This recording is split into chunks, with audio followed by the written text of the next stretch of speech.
Hai guys. Video kali ini kami akan menjelaskan permasalahan yang kami temukan di Sekolah X terkait kesulitan guru dalam memadukan materi iklim dan cuaca dalam pembelajaran IPS di SMP. Dari permasalahan tersebut, ternyata latar belakang pendidikan guru IPS tersebut berasal dari jurusan pendidikan ekonomi. Jadi, penyampaian materi yang dilakukan oleh guru tersebut kurang mendalam dan kurang spesifik. Padahal materi ini penting banget loh, soalnya dari kita belajar materi iklim dan cuaca, kita bisa ngerti bagaimana kondisi geografis berpengaruh ke kehidupan setiap hari manusia. Karena itu, di sini kami membuat bahan ajar mengenai iklim dan cuaca yang dikemas dengan cara yang mudah dipahami dan menarik. Pembahasan ini kami bahas menjadi 4 bagian. Yang pertama geografi, yang kedua sosiologi, yang ketiga ekonomi, dan yang keempat sejarah.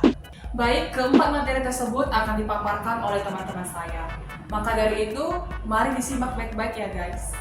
Halo teman-teman, pada kesempatan ini saya akan membahas tentang cuaca dan iklim dalam bidang geografi.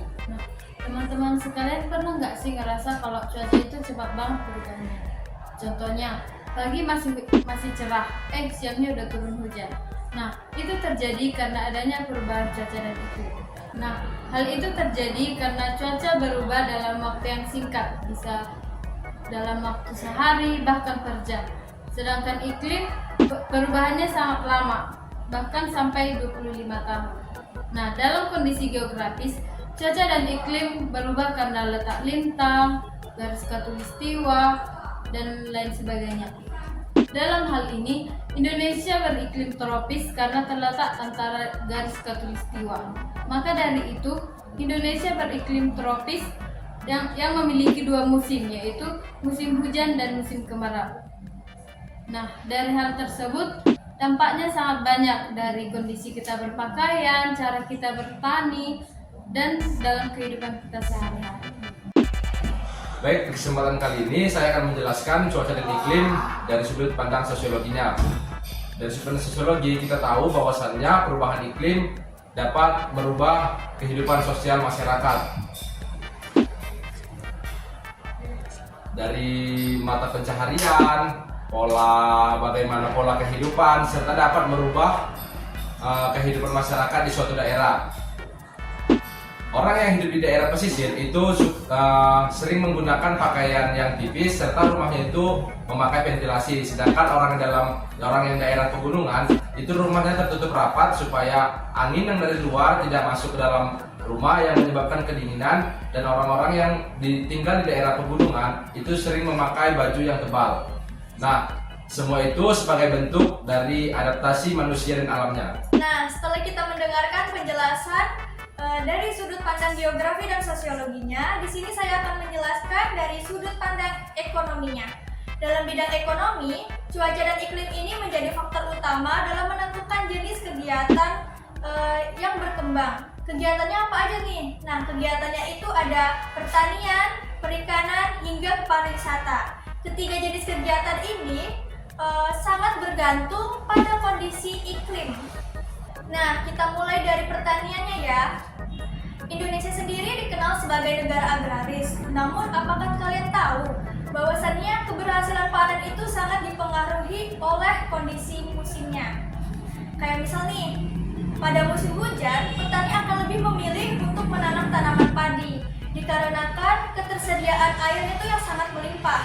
Namun, pada saat kemarau tiba, petani akan beralih untuk menanam tanaman palawija seperti jagung dan juga kedelai. Tanaman palawija ini sangat tahan lama pada kondisi yang kering. Nah, selanjutnya pada daerah pesisir, perubahan iklim ini juga sangat terasa pada sektor perikanan. Nelayan itu tidak bisa sembarangan untuk pergi ke laut karena mereka juga akan mempertimbangkan arah angin, gelombang yang tinggi, dan juga kondisi cuaca. Ketika kondisi cuacanya itu buruk, maka kegiatan melaut itu akan berkurang karena resiko yang besar mungkin akan terjadi jika dipaksa untuk melaut. Sedangkan ketika musimnya sedang tenang, maka hasil ekonominya itu akan meningkat dan juga ekonomi masyarakat pesisir itu akan terus berkembang. Nah, Selanjutnya itu pada sektor pariwisata. Kondisi iklim ini juga akan menentukan kapan dan di mana wisatawan itu akan berkunjung. Misalnya pada musim kemarau tiba, biasanya wisatawan itu akan berkunjung ke wisata pantai, snorkeling, ataupun juga daerah pegunungan. Nah, tempat pariwisata seperti itu biasanya menjadi salah satu tempat favorit dikarenakan cuacanya yang cerah dan tempatnya juga yang aman. Namun sebaliknya, jika musim hujan telah tiba, wisata alam itu akan menjadi sepi karena kondisinya yang tidak mendukung. Nah, dan yang terakhir saya akan menjelaskan materi tentang iklim dan cuaca dari sisi sejarah.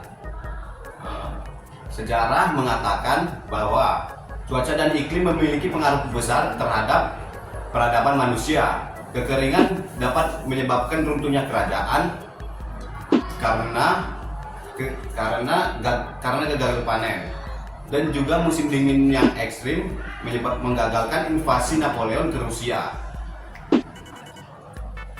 Tahukah kamu dulu di Indonesia yang memiliki iklim tropis itu membuat bangsa Eropa datang untuk menjajah karena cocok untuk tanaman kopi, teh, dan rempah-rempah yang lainnya yang sangat berkualitas tinggi.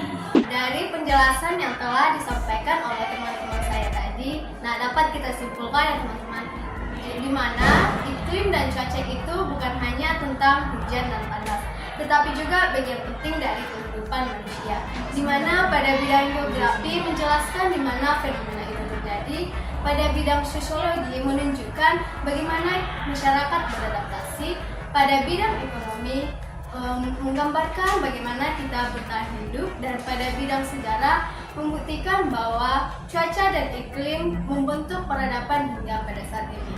Sekian pemaparan materi tentang iklim dan cuaca, semoga menjadi menambah wawasan atau manfaat bagi teman-teman yang telah mendengar. Baik, sekianlah pemaparan dari kelompok kami mengenai cuaca dan iklim. Semoga apa yang kami paparkan dapat menambah pengetahuan bagi teman-teman yang menonton. Sekian dan terima kasih.